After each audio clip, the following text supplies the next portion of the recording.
നമ്മുടെ നാട്ടിൽ ഇന്ന് കൂണ് മുളയ്ക്കുന്ന പോലെയാണ് ഡയാലിസിസ് യൂണിറ്റുകൾ കൂടിക്കൂടി വരുന്നത്. അതിനൊരു പ്രധാന കാരണം എന്ന് പറഞ്ഞാൽ ഈ കിഡ്നി ഫെയിലിയർ കൂടിക്കൂടി വരുന്നതാണ്.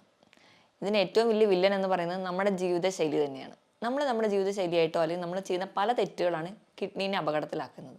ഈ വീഡിയോയിലൂടെ നമ്മൾ ചെയ്യുന്ന എന്തൊക്കെ തെറ്റുകളാണ് കിഡ്നി ഫെയിലിയറിലോട്ട് പോകുന്നത്, നമുക്ക് ഏതൊക്കെ ഭക്ഷണം കഴിച്ചാൽ ഒരു പരിധി വരെ കിഡ്നീനെ സംരക്ഷിക്കാം എന്ന് ഡീറ്റെയിൽ ആയിട്ട് നോക്കാം. ഞാൻ ഡോക്ടർ പ്രിയ, Q1B ഹെൽത്ത് കെയറിലെ ഹോമിയോപ്പതിക് ഫിസിഷ്യനാണ്. നമ്മൾ ചെയ്യുന്ന ചില തെറ്റുകൾ നമ്മൾ തന്നെ അറിയാതെ ചെയ്യുന്ന തെറ്റുകളായിട്ടോ നമ്മൾ അറിയുന്ന ഒരുപാട് തെറ്റുകൾ നമ്മൾ ചെയ്യുന്നതുകൊണ്ടോ കിഡ്നി ഇന്ന് കംപ്ലീറ്റ് ഫെയിലിയറിലോട്ട് പോകുന്നുണ്ട്. കിഡ്നി എന്ന് പറഞ്ഞാൽ നമ്മുടെ ശരീരത്തിൽ A to Z പ്രവർത്തനങ്ങളെ മാനേജ് ചെയ്യുന്ന ഒരാളാണ്. മൂത്രം അരിച്ച് പുറന്തള്ളുക എന്നുള്ളത് മാത്രമല്ല, നമ്മുടെ ശരീരത്തിലെ മറ്റു പല പ്രവർത്തനങ്ങൾക്ക് സഹായിക്കുന്നുണ്ട്. ചുവന്ന രക്താണുക്കളുടെ ലെവൽ മെയിൻറ്റെയിൻ ചെയ്യാൻ എറിത്രോപോയിറ്റിൻ എന്ന് പറയുന്ന ഹോർമോൺ ഉണ്ടാക്കുന്നു. വൈറ്റമിൻ ഡിയുടെ ലെവൽ മെയിൻറ്റെയിൻ ചെയ്യുന്നു. BP കൺട്രോൾഡ് ആക്കി നിർത്തുന്നു. ഇവയൊക്കെ കിഡ്നിയുടെ പ്രവർത്തനം കൊണ്ടാണ്. നമുക്ക് വേണ്ട ധാതുക്കളെയും ലവണങ്ങളെയൊക്കെ സോർട്ട് ഔട്ട് ചെയ്തെടുക്കുന്നതും ഈ കിഡ്നി തന്നെയാണ്. അപ്പം നമ്മുടെ ശരീരത്തിലെ ഒട്ടുമിക്ക പ്രവർത്തനങ്ങൾക്ക് സഹായിക്കുന്നതാണ് കിഡ്നി. ചെറിയ ചെറിയ അപകടങ്ങളൊക്കെ വന്നാലും കിഡ്നി പുറത്തോടൊന്നും ലക്ഷണങ്ങൾ കാണിക്കാതെയൊക്കെ ഒരു പരിധി വരെ മാനേജ് ചെയ്തു പോകും. പക്ഷെ നമ്മൾ ചെയ്യുന്ന ചില തെറ്റുകൾ എന്തൊക്കെയാണെന്ന് തിരിച്ചറിഞ്ഞ് നമ്മൾ അതൊന്നും ചെയ്യാതിരുന്നാൽ തന്നെ ഒരു പരിധി വരെ നമുക്ക് കിഡ്നി ഫെയിലിയർ തടയാൻ പറ്റും. ഏറ്റവും ഒന്നാമതായിട്ട് പറയുകയാണെങ്കിൽ നമ്മൾ തന്നെ നമ്മളെ ചികിത്സിക്കുക. ഇന്ന് നമ്മൾക്കറിയാം മിക്ക ഇലകളോ അല്ലെങ്കിൽ പഴങ്ങളോ നല്ലതാണ്, അല്ലെങ്കിൽ ഇന്ന രോഗങ്ങൾ തടയാൻ ഇത് നല്ലതാണ് എന്നൊക്കെ കേൾക്കുമ്പോൾ തന്നെ നമ്മൾ ധാരാളമായിട്ട് അതങ്ങ് കഴിക്കും. ഏറ്റവും വലിയൊരു ഉദാഹരണം എന്ന് പറഞ്ഞാൽ കുറച്ച് കാലം മുൻപ് തന്നെ കൊളസ്ട്രോൾ നിയന്ത്രിക്കാൻ വേണ്ടിയിട്ട് നമുക്കറിയാം നമ്മൾ കഴിക്കുന്ന ഇരുമ്പൻ പുളി നല്ലതാണെന്ന് പറയുന്നത് കേട്ടിട്ട് ഒരുപാട് ആൾക്കാർ ഈ ഇരുമ്പൻ പുളി എടുത്ത് ജ്യൂസാക്കി അതങ്ങ് ദിവസവും കുടിക്കാൻ തുടങ്ങി. അവിടെ കൊളസ്ട്രോൾ മെയിൻറ്റെയിൻ അല്ലെങ്കിൽ കൊളസ്ട്രോൾ കുറയ്ക്കാൻ വേണ്ടിയാണ് നമ്മളിത് കഴിച്ചിരുന്നതെങ്കിൽ ഇപ്പുറത്തെ സൈഡിൽ ഓക്സലേറ്റുകൾ അടിഞ്ഞ് കിഡ്നി ഡാമേജ് ആവുകയാണ്. നമ്മൾ തന്നെയാണ് നമുക്ക് രോഗങ്ങൾ ഉണ്ടാക്കി വെക്കുന്നത്. ഇതുപോലെയാണ് മറ്റ് പല കണ്ടീഷൻസ് എടുക്കുകയാണെങ്കിലും ചില ഇലക്കറികൾ പൊതുവേ നമുക്ക് ശരീരത്തിന് നല്ലതാണ്. അപ്പോൾ ഇലക്കറികൾ പാകം ചെയ്ത് കഴിക്കുകയാണെങ്കിൽ നമുക്ക് ദോഷമില്ല. ഇത് തന്നെ നമ്മൾ അരച്ച് പിഴിഞ്ഞ് ജ്യൂസായി കുടിക്കുന്ന ആരാണെങ്കിൽ ഇത് നമ്മുടെ കിഡ്നിനെ നശിപ്പിക്കുന്നു. നെല്ലിക്ക നമുക്ക് നല്ലതാണ്. ഏറ്റവും നല്ലപോലെ വൈറ്റമിൻ സി ഉണ്ട്. ഏറ്റവും നല്ല റിച്ച് സോഴ്സ് ആണെന്ന് നമുക്കറിയാം.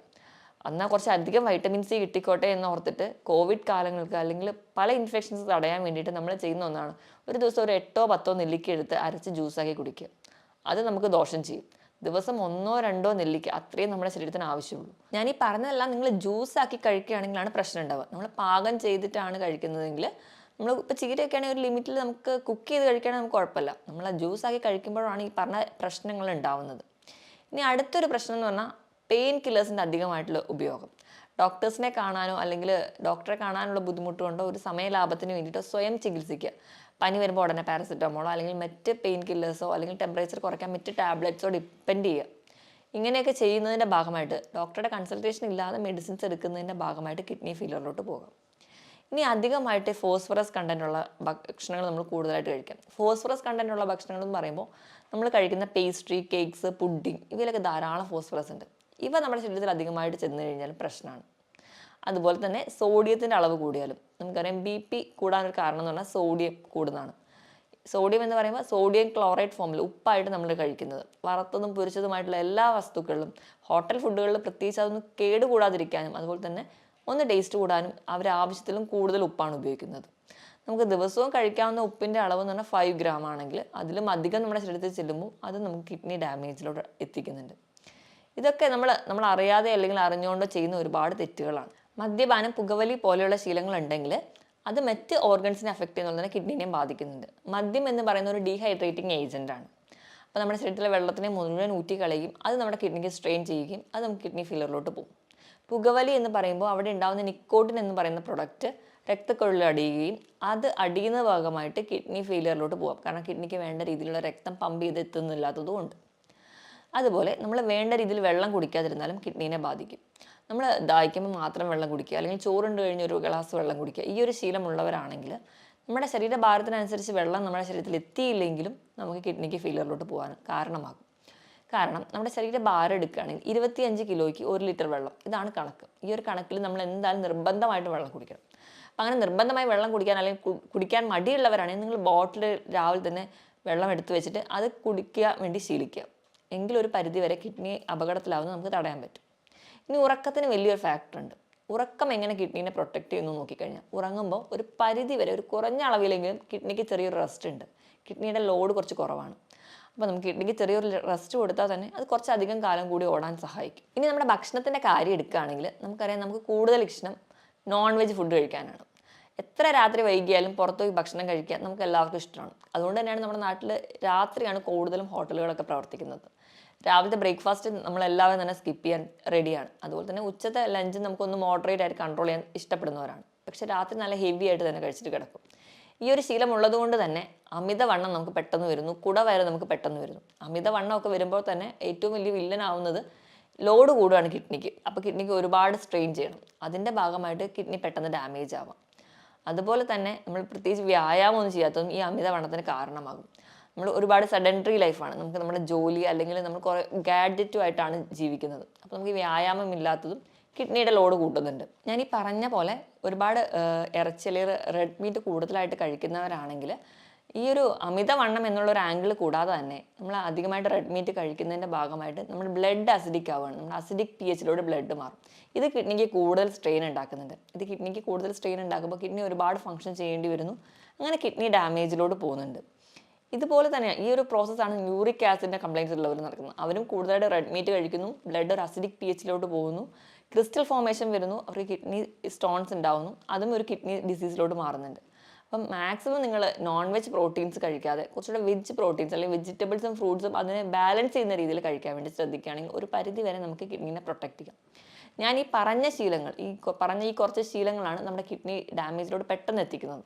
മാക്സിമം ഈ ഒരു ശീലങ്ങൾ നമ്മൾ ചെറുപ്പത്തിൽ തൊട്ടേ ഒഴിവാക്കുകയാണെങ്കിൽ ഒരു പരിധി വരെയൊക്കെ നമുക്ക് കിഡ്നി ഡാമേജ് തടയാനും പറ്റും. ഇനി നമുക്ക് ഇങ്ങനെയൊക്കെയാണ് കിഡ്നി രോഗങ്ങൾ വന്നു പോയിട്ടുണ്ടെങ്കിൽ അല്ലെങ്കിൽ കിഡ്നി രോഗങ്ങൾ വരാതിരിക്കാൻ ഒരു പരിധി വരെ നമ്മുടെ ഭക്ഷണത്തിൽ എന്തൊക്കെ ശീലിക്കണം നോക്കാം. അപ്പം ഡയബറ്റീസോ BP കൊളസ്ട്രോൾ പോലെയുള്ള രോഗങ്ങളുള്ളവരാണെങ്കിൽ നിങ്ങൾ ബേസിക്കായിട്ട് അത് കൺട്രോൾ ചെയ്യുമ്പോൾ തന്നെ ഒരു പരിധി വരെ നമുക്ക് കിഡ്നിയുടെ ഡാമേജ് ഒക്കെ കൺട്രോൾ ചെയ്യാൻ പോകാം. അപ്പം നമുക്ക് കിഡ്നീനെ പ്രൊട്ടക്ട് ചെയ്യാൻ വേണ്ടി നമ്മൾ കഴിക്കേണ്ട ചില ഭക്ഷണങ്ങൾ എന്തൊക്കെയാണെന്ന് നോക്കാം. ഒന്നാമതായിട്ട് ക്യാപ്സിക്കത്തിൽ ലൈക്കോപ്പീൻ എന്ന് പറയുന്ന ഒരു ആൻറ്റി ഓക്സിഡൻസ് ഉണ്ട്. അതൊരു പരിധി വരെ കിഡ്നിക്ക് ഉണ്ടാകുന്ന നീർക്കെട്ടുകളോ ഇൻഫ്ലമേഷൻസോ കുറയ്ക്കുന്നുണ്ട്. അതുപോലെ തന്നെ ധാരാളം ഫൈബേഴ്സും വൈറ്റമിൻ B6 ഒക്കെ ഫോളേറ്റ്സും ഒക്കെ ഈ ക്യാപ്സിക്കത്തിലുണ്ട്. ഈ ഫോളേറ്റ്സും വൈറ്റമിൻ B6 ഒക്കെ ഉള്ളതുകൊണ്ട് തന്നെ ഒരു പരിധി വരെ നമുക്ക് RBC പ്രൊഡക്ഷന് സഹായിക്കും. അപ്പോൾ കിഡ്നി ഡാമേജ് ഒക്കെ ആയിട്ട് എറിത്രോപോയിറ്റിനൊക്കെ കുറഞ്ഞ രീതി നിൽക്കുകയാണെങ്കിൽ നമുക്ക് HB കുറയുന്നത് കാണാം. നല്ലപോലെ ക്ഷീണമൊക്കെ ഉള്ളവരാണെങ്കിൽ ഇത് കഴിച്ചാൽ ഒരു കുറച്ചൊക്കെ മാനേജ് ചെയ്യുന്നത് കാണാൻ പറ്റും. ഇതുപോലെ തന്നെ ക്യാബേജിലും ഈ പറഞ്ഞ രീതിയിൽ ഫോളേറ്റ്സും ഫൈബേഴ്സും ഒക്കെ ധാരാളം അടങ്ങിയിട്ടുണ്ട്. ഇവ നമ്മുടെ കിഡ്നിനെ പ്രൊട്ടക്ട് ചെയ്യാനും ഒരു പരിധിവരെ നീർക്കെട്ടുകൾ കുറയ്ക്കുന്നതിന് സഹായിക്കും. ഇനി നമുക്ക് മഞ്ഞൾ നല്ലൊരു ആൻറ്റി ഓക്സിഡൻ്റ് ആണ് നമുക്കറിയാം. അതുപോലെ തന്നെ മഞ്ഞളിലുള്ള ആൻറ്റി ഓക്സിഡൻ്റ് കുർക്കുമിൻ എന്ന് പറയുന്നത് നമ്മുടെ കിഡ്നിയിൽ ഉണ്ടാകുന്ന നീർക്കെട്ടുകൾ ഒരു പരിധി വരെ കുറയ്ക്കുന്നുണ്ട്. ഇനി മറ്റൊന്ന് പറഞ്ഞാൽ ഒലിവ് ഓയിലാണ്. ഒലിവ് ഓയിൽ എന്ന് പറയുന്നത് നമുക്കറിയാം നല്ലൊരു ആൻറ്റി ഓക്സിഡൻ്റ് ആണ്. അതുപോലെ ഇതിൽ അടങ്ങിയിട്ടുള്ള ഫാറ്റി ആസിഡ് എന്ന് പറയുന്നത് ഒലീക് ആസിഡ്, ഇവ നമുക്ക് കിഡ്നിക്ക് ഉണ്ടാകുന്ന ഒരു സ്ട്രെയിൻ കുറയ്ക്കുന്നതായിട്ട് കാണാം. ഒലിവ് ഓയിൽ നമുക്ക് ഏറ്റവും നല്ലതെന്ന് പറഞ്ഞാൽ സാലഡിലൊക്കെ ഒരു ഡ്രസ്സിംഗ് ആയിട്ട് ഉപയോഗിക്കാം. ഒരിക്കലും കുക്ക് ചെയ്യാൻ വേണ്ടിയിട്ടല്ല, ജസ്റ്റ് സാലഡൊക്കെ ഉണ്ടാക്കി അതിൻ്റെ മുകളിൽ ഒരു ഡ്രസ്സിംഗ് ആയിട്ട് ഒലിവ് ഓയിൽ കഴിക്കുകയാണെങ്കിൽ നിങ്ങൾക്ക് നല്ലതാണ്. അതുപോലെ തന്നെ അതിൽ ധാരാളം omega-3 ഫാറ്റി ആസിഡ്സ് ഉണ്ട്. ഇനി ഏറ്റവും നല്ലതെന്ന് പറയുന്നത് ആപ്പിളാണ്. ആപ്പിൾ ധാരാളം ഫൈബേഴ്സ് ഉണ്ട്. ഈ ഫൈബേഴ്സ് നമുക്കിപ്പം കുടലിലോ അല്ലെങ്കിൽ നമ്മുടെ ശരീരത്തിലുണ്ടാകുന്ന പല ടോക്സിൻസിനെ പെട്ടെന്ന് തന്നെ പുറം തള്ളി കളയാൻ വേണ്ടിയിട്ട് നമുക്ക് ഈ ഫൈബേഴ്സ് നമ്മളെ സഹായിക്കുന്നുണ്ട്. അപ്പോൾ നിങ്ങൾക്ക് കഴിക്കാവുന്ന ഒരു ഫ്രൂട്ടാണ് ആപ്പിൾ. അതുപോലെ തന്നെ തണ്ണിമത്തൻ കഴിക്കുമ്പോൾ അതിലും ഈ ലൈക്കോപ്പിൻ എന്ന് പറയുന്ന ആൻറ്റി ഓക്സിഡൻസ് ഉണ്ട്. അത് നമുക്ക് ഇൻഫ്ലമേഷൻ കുറയ്ക്കുന്നുണ്ട്. അതുപോലെ തണ്ണിമത്തൻ നമുക്ക് നല്ല ഹൈഡ്രേഷൻ തരുന്ന ഒരു ഫ്രൂട്ടാണ്. അപ്പോൾ അതും നിങ്ങൾക്ക് ഉൾപ്പെടുത്തുന്ന ഒരു പരിധിവരെ കിഡ്നിനെയൊക്കെ സംരക്ഷിക്കാൻ വേണ്ടി സഹായിക്കും. ഇനി ഇത് കൂടാതെ തന്നെ നമുക്ക് നമ്മുടെ ഉപ്പിൻ്റെ അളവൊന്ന് നിയന്ത്രിക്കാൻ വേണ്ടി ശ്രദ്ധിക്കുക. കിഡ്നീനെ അപകടത്തിലാക്കുന്നതിന് മുൻപ് നിങ്ങളുടെ ഉപ്പിൻ്റെ അളവ് നിങ്ങൾ കഴിക്കുമ്പോൾ മാക്സിമം വറുത്തതും പൊരിച്ചതൊക്കെ ഒഴിവാക്കിയിട്ട് ഇതൊക്കെ കഴിക്കുന്നതിനോടൊപ്പം തന്നെ നിങ്ങളുടെ ഉപ്പിൻ്റെ അളവ് മെയിൻറ്റെയിൻ ചെയ്യുക. മാക്സിമം നിങ്ങൾ ഫുഡൊക്കെ കഴിക്കുമ്പോൾ ഒരു 4 ഗ്രാമിലൊക്കെ കൂടാതിരിക്കാൻ വേണ്ടി ശ്രദ്ധിക്കുക. അപ്പോൾ നമുക്ക് ഉപ്പിൻ്റെ അളവ് മെയിൻറ്റെയിൻ ചെയ്യുന്ന ഒരു പരിധിവരെ കിഡ്നി ഡാമേജ് ഒക്കെ കുറയ്ക്കാൻ പറ്റും. ഇനി ഭക്ഷണത്തിൽ ഉൾപ്പെടുത്തേണ്ട ഒന്നാണ് വെളുത്തുള്ളിയിൽ അല്ലിസിൻ എന്ന് പറയുന്ന ഒരു കണ്ടന്റ് ഉണ്ട്. ഇതും നമുക്കൊരു പരിധിവരെ കിഡ്നി ഡാമേജ് കുറയ്ക്കാൻ പറ്റും. അതുപോലെ ഇഞ്ചിയിൽ അടങ്ങിയിട്ടുള്ള കണ്ടന്റ് നമുക്ക് ശരീരത്തിലുണ്ടാകുന്ന നീർക്കെട്ടുകൾ കുറയ്ക്കുന്നു. അതുപോലെ തന്നെ കിഡ്നി ഡാമേജ് ഉണ്ടാകുമ്പോൾ ഒരുപാട് പേർക്ക് ഉണ്ടാകുന്ന ഒരു ബുദ്ധിമുട്ടാണ് നടുവിന് കഴപ്പ്, നടുവേദനയൊക്കെ. ഈ ഒരു പ്രശ്നവും നമുക്കൊരു പരിധിവരെ കുറയ്ക്കാൻ പറ്റും. അതുപോലെ തന്നെ ഇഞ്ചി നല്ലൊരു ഡയൂററ്റിക്കായിട്ടും ആക്ട് ചെയ്യുന്നുണ്ട്. ധാരാളം ഇലക്കറികളൊക്കെ കഴിക്കുക. ഇലക്കറികൾ എന്ന് പറയുമ്പോൾ നമ്മൾ ചീര മാത്രമല്ല, അല്ലാതെ മറ്റ് ബ്രക്കോളി അങ്ങനെയുള്ള ഇലക്കറികളൊക്കെ ധാരാളമായി കഴിക്കാൻ വേണ്ടി ശ്രദ്ധിക്കുക. ഇപ്പോഴും പാചകം ചെയ്ത് കഴിക്കുമ്പം ഇതിൽ നിന്ന് നമുക്ക് നമ്മുടെ RBC പ്രൊഡക്ഷൻ ആവശ്യമായിട്ടുള്ള വൈറ്റമിൻസ് അല്ലെങ്കിൽ മിനറൽസോ അല്ലെങ്കിൽ അയണൊക്കെ നമുക്ക് കിട്ടുന്നുണ്ട്. നമുക്ക് ഈ ഒരു RBC കുറയുന്നതുകൊണ്ടോ അല്ലെങ്കിൽ HB കുറയുന്നതുകൊണ്ടോ ഉണ്ടാകുന്ന ക്ഷീണവും ഒരു പരിധി വരെ കുറയ്ക്കാൻ പറ്റും. ഈ പറഞ്ഞ രീതിയിലൊക്കെ ഭക്ഷണം കഴിക്കുകയാണെങ്കിൽ ഒരു പരിധി വരെയൊക്കെ നമുക്ക് നമ്മുടെ കിഡ്നിനെ സംരക്ഷിച്ച് നിർത്താൻ പറ്റും. ഇനിയിപ്പോൾ നമ്മൾ കഴിക്കുന്ന ഭക്ഷണത്തിൽ പ്രോട്ടീൻ്റെ അളവ് നോക്കുകയാണെങ്കിൽ 1 കിലോയ്ക്ക് 1 ഗ്രാം ഇതാണ് നമ്മൾ കഴിക്കുന്ന പ്രോട്ടീൻ്റെ അളവ്. അതായത് ഒരു 70 കിലോ ഉള്ള ഒരാളാണെങ്കിൽ 70 ഗ്രാം പ്രോട്ടീൻ അവർക്ക് കഴിക്കാം ഒരു ദിവസം. കിഡ്നി ഡാമേജ് ഒക്കെ സ്റ്റാർട്ട് ചെയ്തു അല്ലെങ്കിൽ ചെറിയ ചെറിയ ലക്ഷണങ്ങളൊക്കെ കണ്ടു തുടങ്ങിയിട്ടുണ്ടെങ്കിൽ നിങ്ങളുടെ പ്രോട്ടീൻ്റെ അളവ് കുറയ്ക്കുക. എപ്പോഴും നിങ്ങൾ പ്രിഫർ ചെയ്യേണ്ടത് വെജിറ്റബിൾ പ്രോട്ടീൻസ് ആണ്. പയർ, കടല, പരിപ്പ്, കൂണ്, അതേപോലെ പനീർ ഇവയൊക്കെ കൂടുതലായിട്ട് കഴിക്കുക. മാക്സിമം നിങ്ങൾ അനിമൽ പ്രോട്ടീൻസ്, റെഡ് മീറ്റ് ഒക്കെ കുറയ്ക്കാൻ വേണ്ടി ശ്രദ്ധിക്കുക. ഒരു കിഡ്നി പേഷ്യൻസ് ആയിക്കഴിഞ്ഞാൽ നിങ്ങൾ കഴിക്കേണ്ട പ്രോട്ടീൻ്റെ അളവ് എന്ന് പറഞ്ഞാൽ നിങ്ങളുടെ 1 കിലോയ്ക്ക് 0.8 ഗ്രാം മാത്രമേ പ്രോട്ടീൻ കഴിക്കാൻ പാടുള്ളൂ. ഇനി കൊഴുപ്പ് കഴിക്കുകയാണെങ്കിൽ നമ്മളൊരു ദിവസം കഴിക്കേണ്ട കൊഴുപ്പിൻ്റെ വെയിറ്റ് എന്ന് പറഞ്ഞാൽ 50 ഗ്രാം കൊഴുപ്പാണ്. കിഡ്നി ഡാമേജ് ഒക്കെ സ്റ്റാർട്ട് ചെയ്യുകയാണ്, അതിൻ്റെ ലക്ഷണങ്ങളൊക്കെ കണ്ടു തുടങ്ങിയിട്ടുണ്ടെങ്കിൽ കൊഴുപ്പ് ഒരു ദിവസം ഒരു 25 ഗ്രാം മാത്രമേ കഴിക്കാവുള്ളൂ. പകുതിയായിട്ട് കുറയ്ക്കണം. അതുപോലെ സോഡിയം, പൊട്ടാസ്യം ഒക്കെ ലെവൽ മെയിൻറ്റെയിൻ ചെയ്യാൻ വേണ്ടി ശ്രദ്ധിക്കുക. സോഡിയം ഞാൻ പറഞ്ഞ പോലെ വറുത്തതും പൊരിച്ചതൊക്കെ ഒന്ന് ഒഴിവാക്കുകയാണെങ്കിൽ, പപ്പടം, അച്ചാർ, ഉപ്പിലിട്ടതൊക്കെ ഒഴിവാക്കുകയാണെങ്കിൽ ഒരു പരിധി വരെ നമുക്ക് കൺട്രോൾ ചെയ്യാം. പൊട്ടാസ്യത്തിൻ്റെ ലെവൽ മെയിൻറ്റെയിൻ ചെയ്യാൻ വേണ്ടി നിങ്ങൾ അധികം പൊട്ടാസ്യമുള്ള ഭക്ഷണങ്ങളാണെങ്കിൽ ഒന്ന് ഒഴിവാക്കുക. കൂടുതലായിട്ട് പൊട്ടാസ്യം അടങ്ങിയിരിക്കുന്നത് കരിക്ക്, ഏത്തപ്പഴം, മാതളം ഇവയിലൊക്കെയാണ്.